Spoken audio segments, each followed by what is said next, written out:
Hi, I'm Adrian Valia. I'm a music composer and author of the book Music Theory Made Simple, and today I'm here to show you how to play 4 emotions on the piano. So first we're going to start with love. Love, a beautiful emotion, and it tends to be represented with major chords. Now, to find a major chord, we just play the C major scale. And what we're going to do is skip one note. And those first 3 notes that we get give us a major chord. It's going to be 4 semitones plus 3. Now within that scale, we can find a lot of chords.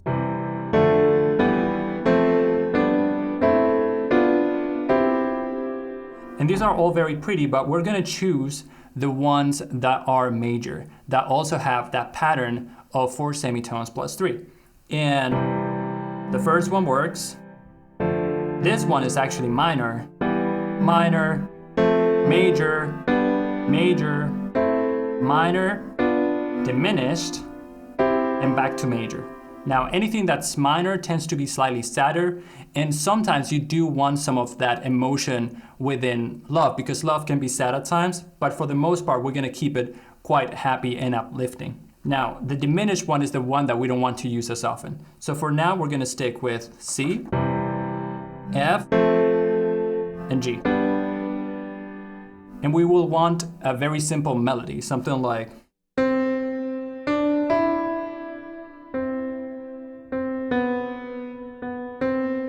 something similar. And now when we play them together,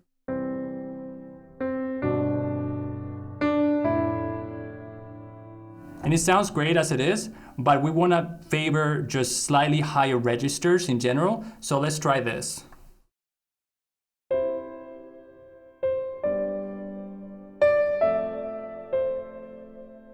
And you notice that I'm using a pretty slow tempo in general. That is kind of the general pace that we want to have with this particular emotion. No tempo or very slow tempo to begin with. Now, how can we take this to the next level? The best way to do that is going to be to use inversions. So the way you invert a chord, in C we have C, E, and G, and we're just going to alter the order of the notes. First inversion,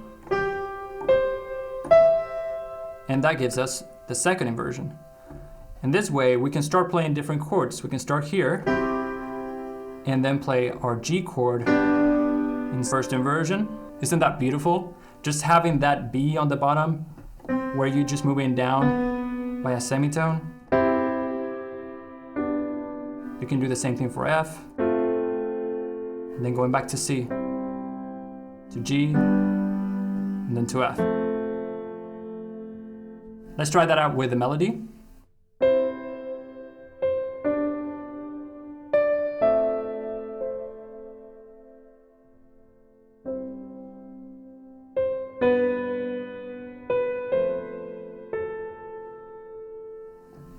So it's already getting kind of close to what we want. So the last step is going to have to be to add some suspension. All that means is that we're replacing the third, the middle note in the chord, for either the note above or the note below. And in this case, we're mostly going to use the one below.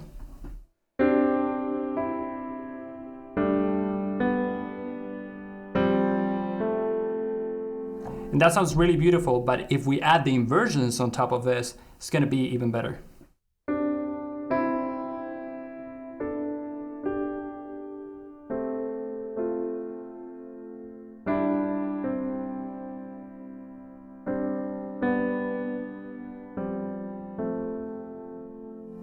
And on that G chord, I actually use the note above. Okay, so let's hear how it sounds with the melody and see if it really succeeded at evoking this emotion.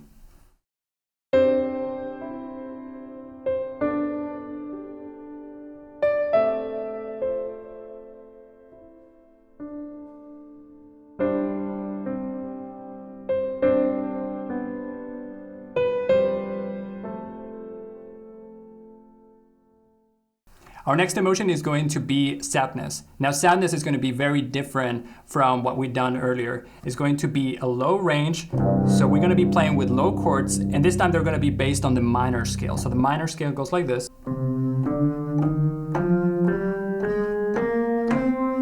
And now we're going to have a whole different set of chords. We're going to have C minor, now we're diminished, major, minor, minor, major, major, and then minor. And we're just going to choose the minor ones.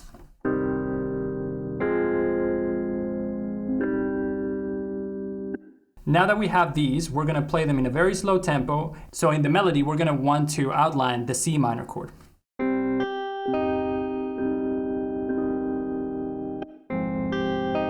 And we see that it works really well also on the F minor chord. Now, a way in which we can spice things up is to create a descending line on the bass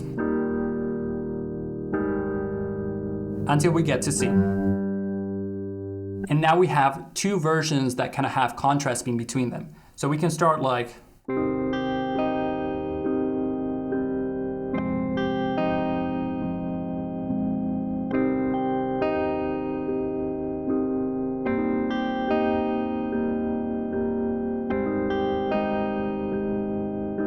and when we reach G, we can use one of our suspended chords. So instead of using G major or G minor, we're going to use the note above and then resolve it to B, which is going to give us a bit more tension, which is going to resolve it very nicely to the beginning. So let's hear that back.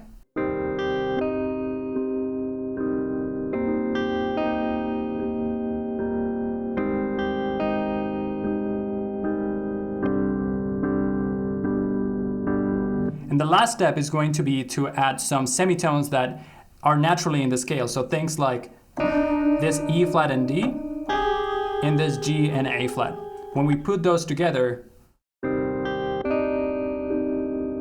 we kind of create that tension and that pain that comes from sadness. We can also combine this on the F chord.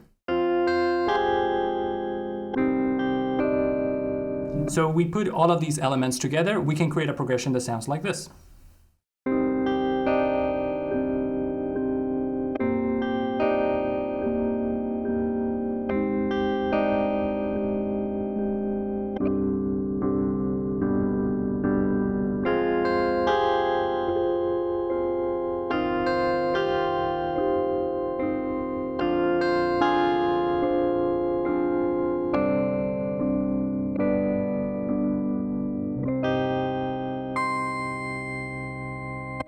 The next emotion that we're going to go through is sneakiness, or the feeling of being sneaky. It's going to be quite a different feeling that we've had so far. We're going to have very short notes, what's known as staccato, and we're going to use this particular patch because it just very clearly portrays that particular emotion, kind of like trying to sneak into someone's house. And we're still going to keep using our minor key, so we're still going to be using our C minor. But here, we're going to break apart the chord. What does that mean? We're going to use the notes separately.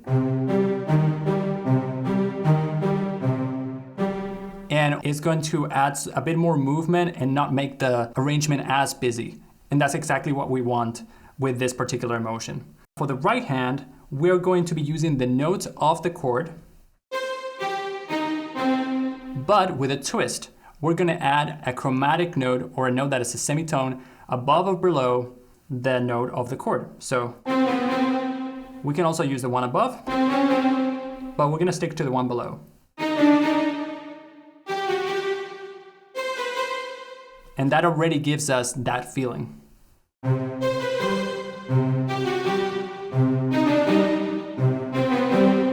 Now, how can we add a bit more movement? We don't want to stay on the same chord all the time. We can again go to the 4, so the F minor. And notice that I'm using mainly the root and the 5th. If we try to create a melody with these requirements, then we will get something like this. We could even add more tension by adding that chromatic tone at the end. That's a way that we can start developing some ideas. Now, on that particular bar, I use D on the bass, but you can keep it on C and it will still sound fine.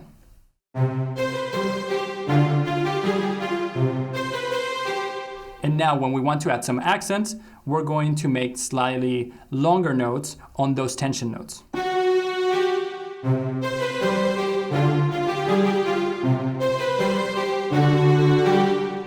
And last but not least, we're going to be using some call and response. So whenever we have some space, we don't want to fill it all, but we want the left hand to get involved.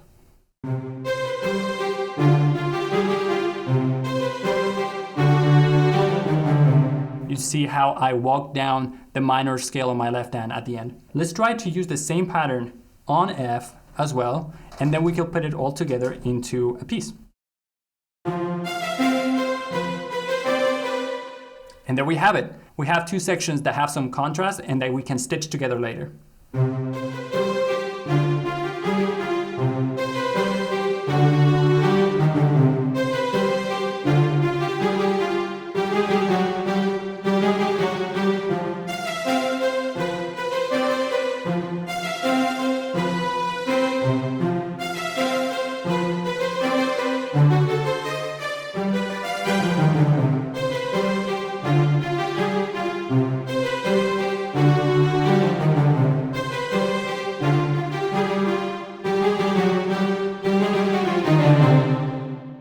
The last emotion that we're going to be covering is going to be excitement or a sense of adventure. So for this type of emotion, what we're going to try is going back to the major key.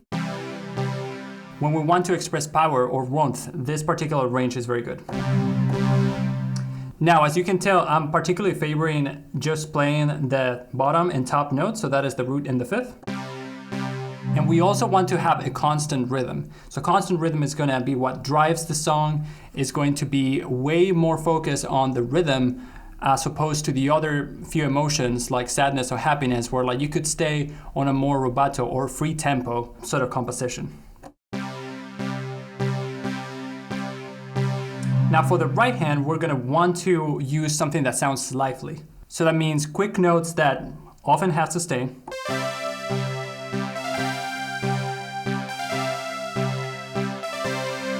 And last but not least, if you want some excitement, you need to add exciting chords. And that means chords outside of the key. Normally, we'll be using the chords within the major scale, as we talked about. But in this case, we're going to use chords that brighten the sound and darken the sound in a way that is completely new. This particular chord is D major, and it has that F sharp, which adds a lot of excitement, brightens the sound. It makes the progression sound really fresh. And then to darken the sound and then brighten it, we're going to use A flat, then B flat, and then back to C. So let's hear how something like that would sound like.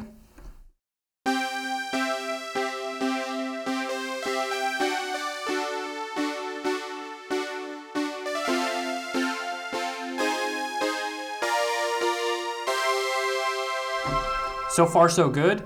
We just need to add a bit more movement on the left hand and also talk a little bit about the right hand. So in the melody, we want to outline the chords that we're playing. So if we have an A flat, we probably want an A flat in it, B flat as well, and for C, just the chord tones. All right, let's try to put something together. We're gonna start higher, and then we're gonna go lower to bring that emotion of powered as well.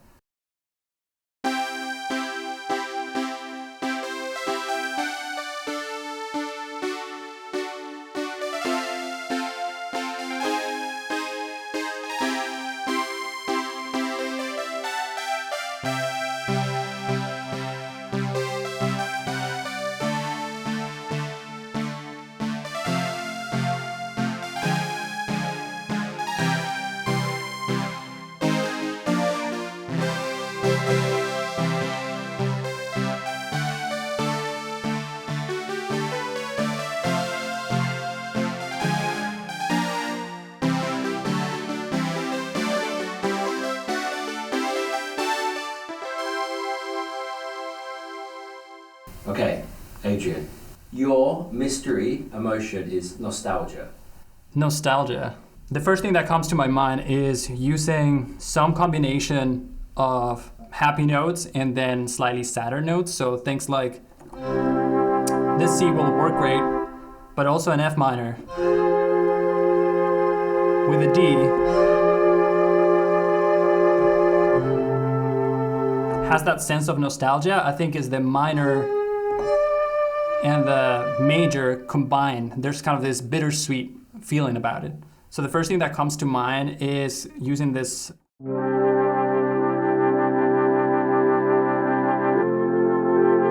kind of happy plays, these diatonic chords that we used before, but then with a twinge of sadness.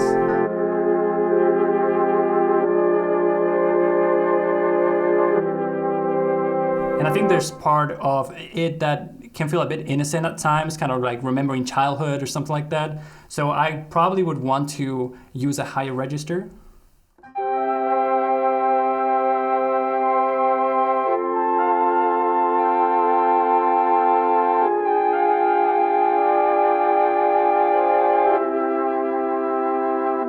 And then perhaps chords that take away the root from us.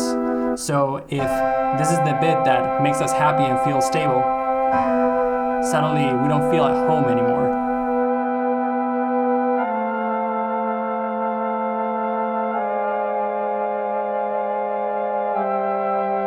Then perhaps going away one last time.